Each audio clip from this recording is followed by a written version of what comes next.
shows are individually owned and opinions expressed may not reflect others. Welcome to the Edventures in Tech podcast, talking the latest tips and trends in educational technology to innovate and engage your students. Here are your hosts, Andrew and Dan. That is our names. What's going on, everybody? I am Andrew. And I am Dan. And we are super excited to be offering our first full-fledged episode of the podcast, The Edventures in Tech. This has been a long time coming, as we said, Dan, in our preview episode a couple weeks ago or whatever it was. But we are super excited to be finally offering this for all of the people who are teaching out there. It's been a tough 16 months, to say the least, right? Absolutely. And, things have changed in the world of education, specifically with technology as well. We kind of got thrust into things when the world started to burn, for lack of a better term. And technology came at the forefront of education. And a lot of people had to pivot very quickly to make sure that the experiences that they were creating for their students not only were geared educationally, social, emotionally, making sure everybody got done what they needed to get done. And I'm really excited because we have conversations all the time about how to effectively integrate technology and all these great ideas. And it happens with a small group of people. And I'm really excited to take these conversations and share it with a wider audience. Right. So for those who don't know, Dan and I are very close. Not only are we good friends, but we're also colleagues in the district in the Hudson Valley. And, we've been waiting to kind of do this for a very long time, but obviously, like we said, our roles as technology integration specialists kind of got thrust, supersonic speed, for lack of a better term, with what we had to help all of our colleagues in our district get through over the last 16 months or so.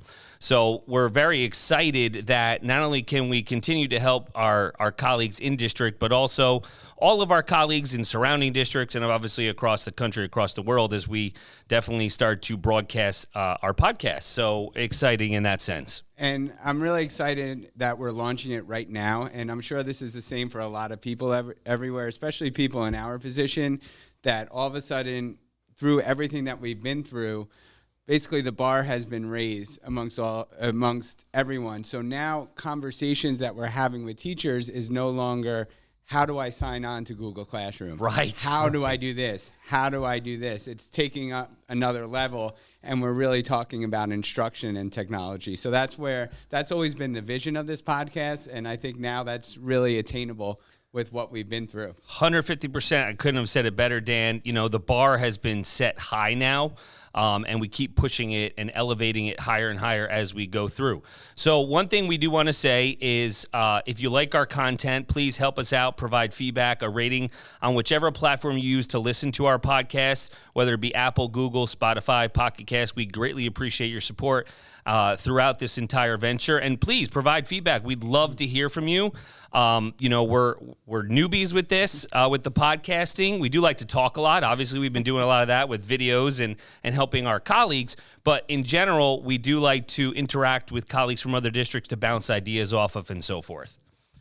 That being said, we have a little bit of a format of our show where we're going to have a theme each week or bi-weekly, depending upon our roles of how often we can get this out. Our goal is weekly, but, it could, come off the rails.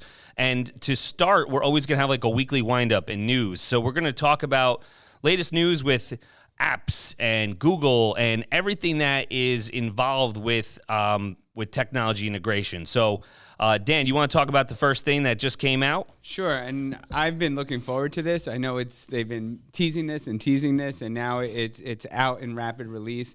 And that has to do with the latest Google Workspace update to Google Sites. Yeah. I think Google Sites is a fantastic tool, not only for setting up a teacher website, but building that collaborative workspace among students. I remember 10 years ago trying to go in and build wikis with my students so we can collaborate together. And What's a wiki? And bring in all that multimedia. And now Google Sites is the ideal place for that. Whether we're putting together a collaborative project, building portfolios, Google Sites is fantastic. What's nice now is when you go to sites.google.com, all of a sudden you're going to see these highly customized themes that are in Sites that align with different things that you're trying to build. So I'm super excited about that. Right. So, it's been limited in the past, and Google knows, since everything has happened and transformed over the past 18 months or so, they've really kind of amped and upped their game with these pre-created themes. It was limited, it is limited to a degree, but now we're going to have a very consistent look and a feel for Google Sites. And now with these custom themes, all of the users in the interface will have a greater control with fonts and text style, colors. Everybody loves the colors, brand images, navigation settings. Some people like the top side view, whichever. And then there's also going to be a lot of components, buttons, and you're going to be able to kind of change the style of them. So something that you can really personalize it, not only for how you want to deliver your instruction, if you're using a Google site, but also for students as they create portfolios and everything. So they're really going to be able to put their own personal brand on it, so to speak. Now, that is, if your district is a rapid release district that has already been released, the scheduled release from Google, if you are not on rapid release, is due to come out on October 6th. So definitely keep checking back. If you don't have the new custom theme in Google Sites, you should have it, hopefully within the next 2 weeks or so. And the easiest place to check is just go to Google Sites. Just go to sites.google.com, and you'll see a template gallery on the upper left. If you hit the drop down, you can see that your domain should be listed there if it's been released to you. And then you can set up a site template, and you can submit that template to your district's gallery. That's awesome. So that's great, because let's say, depending upon the size and scope of your district, you may have a site template. Like, we work with a bunch of other professional development staff members within our district. They can then share that out automatically across the domain. Fantastic. That is going to be great. If you want some consistency between schools, grade levels, or content areas, definitely something you can utilize using the new Google site templates. We talk about, other news that's coming up there. And Dan and I were talking about this with the quick access and host management in Google Meet. We know that there's a variety of districts that are delivering instruction at this time differently. Some still have virtual format. Some have 5 days a week. Some probably have hybrid. Everybody's district, based on local policies and everything, is different. So Google, which is important, is now going to have the ability to add up to 25 co-hosts per meeting and more safety features for Google Meet. What do you think about that, Dan? I think it's fantastic. I remember when we first went virtual and using Google Meet, it was like the Wild Wild West out there. Every students were new at the format, teachers were new at the format. How can I mute everyone? What can I do? I have a co-teacher. I have control. That person doesn't have control. And people who got in first, right? Who's on first? Who's on first? Like, I don't have control. I didn't get into the meeting first. Right. But Google, I think they were great over the past year, steadily updating these things. Absolutely. And these new features, being able to switch co-hosts, that way, co-teachers and different people can manage a meeting more effectively. Being able to mute all with one click. Being able to end the meeting for all right at the end of the meeting, not having to do all that stuff we used to have to do, is fantastic. Yeah, it was like a circus, jumping through hoops, trying to see who could get in, who couldn't get in, who's sharing the code, who's doing this, who's doing that. So now with who can share their screen, obviously having co-teachers, multiple hosts within a Google Meet allows co-teaching. If you're still in that virtual environment, it's going to make it more accessible and easy in the sense, well, I don't have to share my presentation with you because you can just share it automatically. And, we talk about, obviously, how this directly impacts students and education, but it's also important for those who are delivering PD. PD, as we know, the world has changed. It's a lot more virtual. And, if you are hosting a virtual PD with people from all over the country and all over the world, and you're, co-presenting, now everybody's got the same access and controls right from the get-go. And I just think the fantastic aspect of this is if you're using breakout rooms. Now the host doesn't have to move their co-host around to breakout room to breakout room to breakout room. Point. You can just change the host and add co-host, and you'll have access to jump around. Yeah, so it looks like it's pretty simple to do. Again, all of these updates can, be accessed from the keyword blog from Google Workspace updates, keyword blog, and you'll be able to see the GIF images and so forth of how this is going to look in your, once you have the access to it, which is now, it's supposedly rolled out now, but there could be some delays because they did have some. It was supposed to be end of August, obviously prior to the schools in the South going back.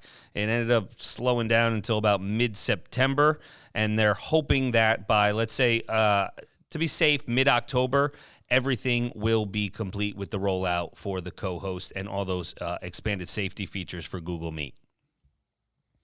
All right, as we keep going on with the news, this is something that was released quite recently, is quickly access your Google Drive files when you're in your Chrome browser. How many times, Dan, did we have people who, and this is not just colleagues in our district, everywhere. I mean, and it could be your home account where they don't sign into Chrome correctly. Mm-hmm. That was like a headache, and turning your sync on and everything.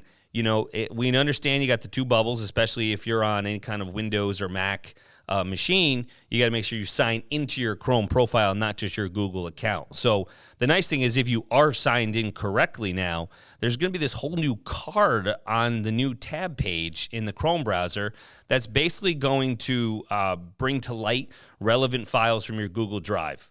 That's awesome. It's awesome. So I was just playing around with it, and I'm thinking of files that I have in my Google Drive. So every time I open up a new tab, I start typing down one of those titles that I know is in my Google Drive, and there it pops up right there in that window, right when I open a new tab, and I can access that doc directly. Right. So ease, efficiency, making you be able to access files that you probably use quite frequently, like a do now, or maybe an exit ticket or an SEL component. It's going to be able to pop up automatically very quickly. So that's that looks like that's great. That's another update that they just released. Now, I don't think you'll be seeing it too quickly. They do say that the rapid release and schedule release domains there's no set date. It's a gradual rollout. So if someone else in your district has it, you may have to wait a couple more days, but it is coming. So just hang tight with that.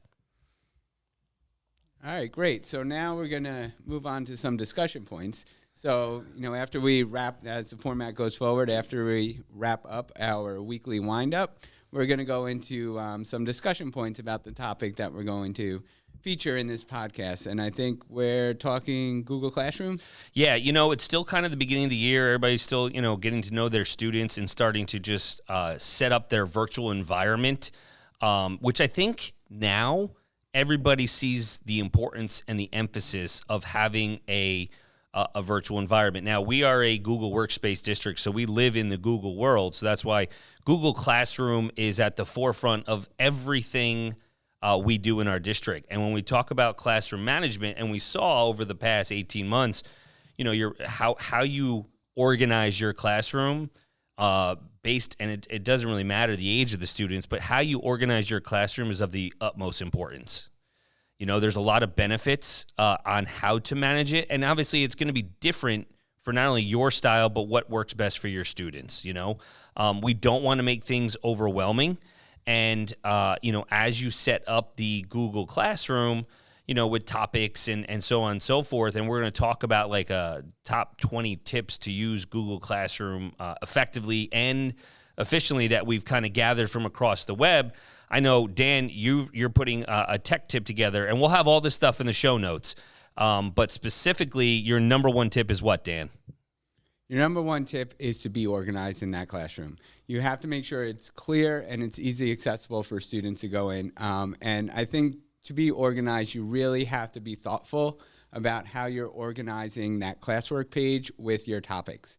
The topics should be there. I remember when people were first starting and not using topics, and all of their assignments was just one giant list in the classwork, and trying to navigate that was making not only their head spins, their student head spins. When they're asking us for help, our heads were spinning. Our heads were spinning. Yeah, so there was a lot of spinning. Yeah, it's very important for that, to organize. The topics is a key a key component of that. And, again, you got to have flexibility in how you're going to determine what is the best format with how many assignments you're posting and materials and so on and so forth. But I know, Dan, you were saying specifically the benefit of numbering the assignments. Fill me in a little bit more about that. We'll talk about that too. So as you go through creating your topics, so whatever you decide to do, if you're going to organize your topic by week, by unit, by whatever works for you and your students, instead of just going in and typing in the assignments or the material, one of the cool things you can do is number your assignments under that topic. So let's just say I'm an ELA teacher and I'm doing a unit on Romeo and Juliet. My first assignment, I can put in assignment number 1. Right. Assignment, or I can even give myself a little space, so I can go like 001, right, 002, 003. So that way, we're not thinking about, it's that presentation I wanted you to look at, or remember this, or remember that, because as that assignment list keeps growing and as those topic lists keep growing, it's going to be harder and harder to remember going through. So by going through a numbering system, it'll be easy to keep track of the assignments. What's also cool is if you go into your Google Drive and you search for those assignment numbers, you'll be able to find those documents directly in your Drive without even having to go scroll through Google Classroom. Right. That's a great tip, because when you think about, organization and students having multiple Google Classrooms that they're part of, what assignments due now? I mean, if you call it a due now, there could be 5 other teachers in the secondary level that are saying, okay, this is your due now for, today's date. So if you are, great at organizing your classroom with those numbers, you could say, okay, assignment number 001 is due on Friday. Assignment number 002 is due, and it'll help students manage their time, and obviously it kind of gives them an agenda of how to specifically organize and get their work in on time, which is the biggest thing. When you don't have a topic at all, they just get shut down half the time. And another benefit with that too is when you're sending out progress reports and students are missing assignments, it's easier for them to figure out I'm missing assignment number 4, rather than I'm missing the reflection on Romeo and Juliet, because then I'm scrolling through that entire thing on Google Classroom to find it. I mean, you can get really creative. You can put a table in a Google Doc, and you can put in all your number assignments and even hyperlink them right to the Google Classroom assignment. That's a great idea. And send progress reports out to student that way. That way they can just click on it. It'll take them right to the assignment, and off they go. That's awesome. And another thing that just came to mind is be creative, like Dan was saying, in the sense that you can use Bitmoji icons, to also help organize the Google Classroom. So maybe, especially for the younger kids, if they're still doing those assignments, maybe have the triangle day and the square day, or whichever, So, we talk about numbers at the higher grade levels, but, for those kids, at the younger grade levels, in their first experience of Google Classroom, it is ideal to give them the tools that they can use to understand quickly, efficiently, and they won't become overwhelmed. Triangle assignment, I did that, Mom, so they would be able to benefit from that as well. And before we wrap up talking about topics and the numbering, I would recommend, and this is pretty much a common practice, but can't hurt to be reminded of it again, is add a topic in your Google Classroom for class resources. Absolutely. Put that right there at the top of your Google Classroom, easily accessible. This can be your syllabus, your classroom policies.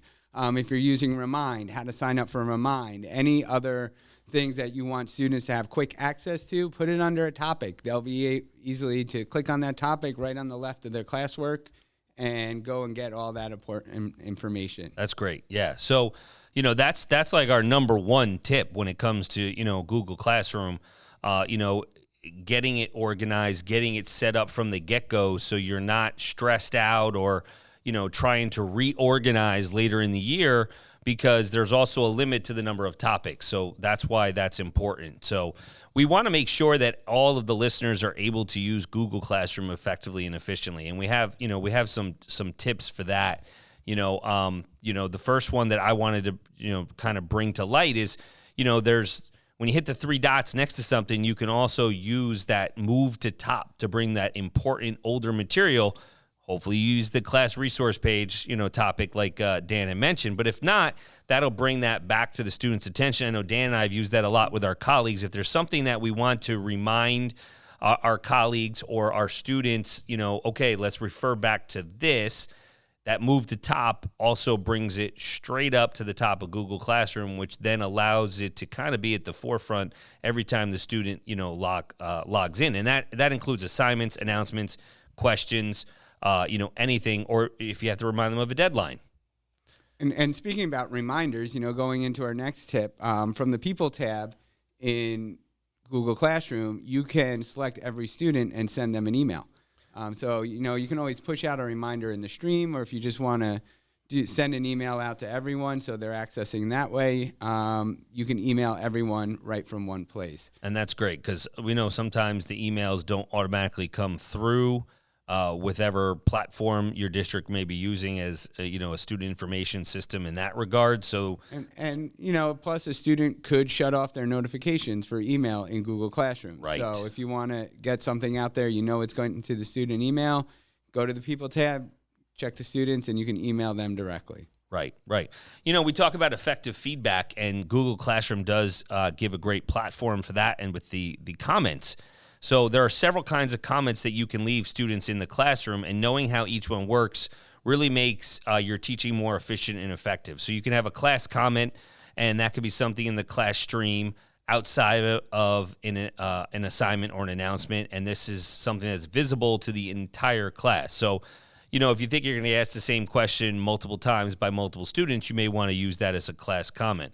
The private comment feature, is more directed towards the student. So you're viewing student results and you're clicking on that individual student. And then, with their submissions, you have the private comment section, and that could be sensitive grade or feedback information or how to kind of, guide them through the remainder of the assignment. And then lastly, we do have the comments with the doc, slides, sheets, drawings, whatever file you're using. If you are reviewing that student's work, you would click on that, and then you can click the speech bubble icon after you highlight something, and that would be a very specific pointed comment on what you want the student to kind of refer to in that particular assignment.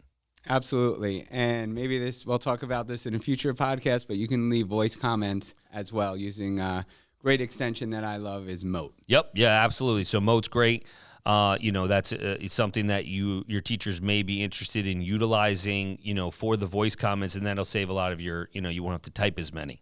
We're going to move down the list to our next tips, and I think we have a few, kind of blend them together. Yeah, absolutely. Dealing with the stream, that first opening page of Google Classroom, that can become, we were talking about the Wild Wild West earlier. Yep. Well, that stream can become unruly, especially as you start using it more or you start adding more assignments and you just have this giant list of everything in the stream.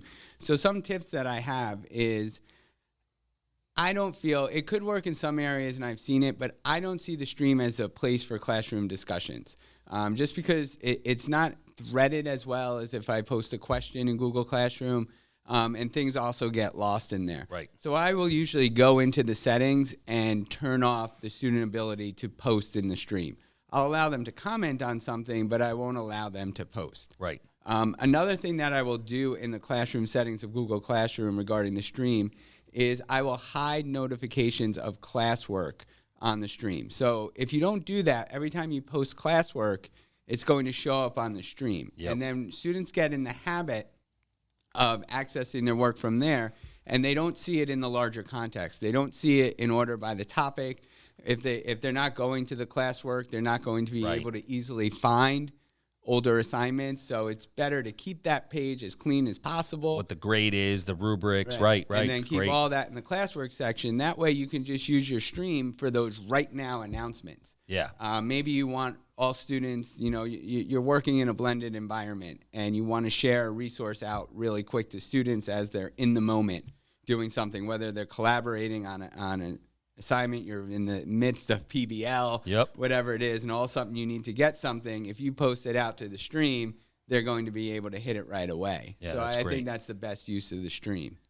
Yeah, so the stream is, we understand it's kind of like a live Twitter, Facebook, Instagram feed. That's how we always try to explain it, but as far as organization, as we mentioned, you really want to get your students in the habit of really going to the classwork section. That is the utmost importance, when we talk about organization overall. And you can send these announcements or even assignments to smaller groups of students in Google Classroom. So it does allow you to differentiate there. So as you post an announcement or you post an assignment, you can actually select the students that you want to receive that. So by default, it goes to the entire group, the entire class. But if you have smaller groups and you just want to push things out to them, you can do that, and the other people in the class do not see that. Right, and that's important, as we know, as students come back from essentially being out of the classroom environment, in person for 17, 18 months, whatever it is, you're going to differentiate your instruction. You need to ensure that you have the ability to reach those students who may need those extra supports in place, and that'll allow you to communicate directly with those students instead of just sharing the whole message to the class, because we know everybody's got different learning styles and abilities, so that's a great feature. All right, so some other tips we can talk about with Google Classroom, and this is one of my favorite. We started doing this a couple of years ago. We started working from a master class. Yeah. This has been a real game changer. So what I mean by a master class, so whether it's people of the same grade level or the same department, so, we're all social studies teachers, yep, or we can even say U.S. history teachers or global teachers, whatever you'd want, 5th grade, you can create a master class and invite all the teachers that you're working with as teachers in that class. Instead of like sharing things through Google Drive, or I'm going to email you something and then you're going to email it and download. Make a copy. And Right. do all this so you can post it from your students. You can start posting your project ideas. You can start posting your assignments in that master class. So if I want to bring it into my personal classroom, I can just go into my Google Classroom, use the reuse post, and bring it over from the master class. Love reuse posts. I love it. And there's a little checkbox at the bottom, which key. That's the key. Ding, ding, ding, Keep an ding, eye ding. out for it. That says make copies of all attachments. You want to make sure that's checked off. So now you get your own fresh copy of it. So you're not messing around with someone else's work. I know so many times teachers are sharing, because we should share. We should be collaborative environment. Yep. and building it up for everyone. Everyone does not need to reinvent the wheel every time they do something. But what's nice is you get your own copy of it. You're not messing up the original that the teacher created. I don't know how many times, I said I shared something with them and now everything is all changed because they didn't make copies and all this. Right. Using that master class, creating copies of attachment takes the headache of I'm sharing. Do I have my sharing permissions set? Yeah. Emails, shared drives. My student can't access it. All Yep. that. Yeah. It makes it's a game changer. Yeah, it is a game changer, with the master class. And like Dan said, that could be done, via departments, via grade levels, via content areas, whatever works for you, in that regard. And the reuse post that goes along with it, if they all have access to that master class, and we're not talking just assignments, because once you get that rubric in there or however you're working, then that rubric can be reused, so, and that's something that Dan and I use a lot with our colleagues, is these rubrics, that is automatically based within, and created within Google Classroom now, and it allows easy access to the grading. The other thing with reuse posts too is it's not just your master class. You can also reuse posts from archived classrooms. So perhaps you did an assignment last year, but you knew you needed to tweak things, just based on how the students performed on that task. You reuse the post, and then it just pretty much puts it in a draft mode. So you're able to create new copies, tweak it, change things, update it however you need and see fit. Which is definitely a better option than doing the whole copy class, because then you have all that stuff sitting waiting for you to assign, from your last class, and it just clogs up the teacher view of that classwork page. So there's the key, organization again. The reuse post. So I'm going down our discussion points, turn off stream notifications, being sure, as Andrew mentioned, you can assign your assignments to multiple classes. You can schedule them ahead of time. So as you're starting to build your instruction and building your instructional environment for your students in that digital space. You can schedule things so it'll appear on certain days. So scheduling's you great. can do all your work at once and then have it slowly release out to the students. It'll also give you time to edit things and move things around as you see fit. Yeah, and one thing I also wanted to point out as we talk about tips in organization from school year, we talk about grading and. Grading, you can grade automatically in the grades tab. So there you'll find all of your assignments for all your classes in one place. Work your way down the list, get on top of everything in one spot, makes you more efficient, in that regard. And when we talk about just overall grading, the rubrics, I think it's an underutilized component of Google Classroom. And I know when you first go into it and it's got the criterion and everything, I think it's overwhelming to people. If you are really well-versed in Google Sheets, you can import from there. But once you play with it, have some sandbox time, like we always say, you'll see it's quite simple to use. And again, once you got it once, you've got it again. That's it. And I think we'll wrap up with our discussion about that. Rubrics, Andrew mentioned, underutilized, totally can outperform what you normally do. So if you build that rubric, you can load those rubrics into your master class. So if this is my writing rubric, this is our presentation rubric, or whatever rubrics, maybe there's school-wide or district-wide rubrics that you use, you put them into that master class. So I can title the assignment, the name of that rubric, have that rubric there. Right. Then when I reuse the post, that rubric is already attached. I can change the title. I can post it into my classroom, and I have that rubric right there for me. Yeah, and you'll have rubrics that are absolutely pushed out at the district level from curriculum and instruction and supervisors and so forth. So that's a great, as we start to wrap up our discussion points, there's two more quick items I want to hit upon. One is, we talked about dividing and conquering with a colleague, but, as you talk about working, collaboratively in any environment, you definitely want to get ideas from others in that regard. And not only just your colleagues, but we talk about expanding our professional learning networks. There's tons of educators that are using Google Classroom, and they are hanging out all over the world in lots of online communities, and get ideas and suggestions. So definitely explore those hashtags, on Twitter for Google Classroom and Google EDU, and look at those Facebook groups for the educators, to get more ideas and get the help and advice from other teachers that, maybe they'll give you a different perspective on things, so that's definitely important. All right, so once again, as we're getting ready to wrap up, we just wanted to make sure that we touch base as you're getting into the meat and potatoes of your school year.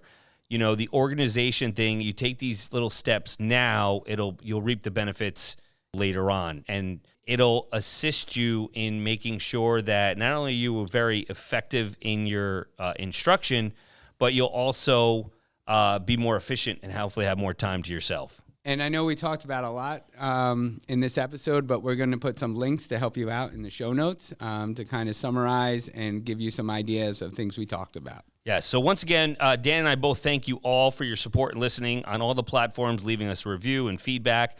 If you have any questions, comments, suggestions, please reach out to us. We always say, tech hard, work smart, live in adventure. Find Andrew on all socials at A Nicola Tech and Dan at WCSD Tech DR.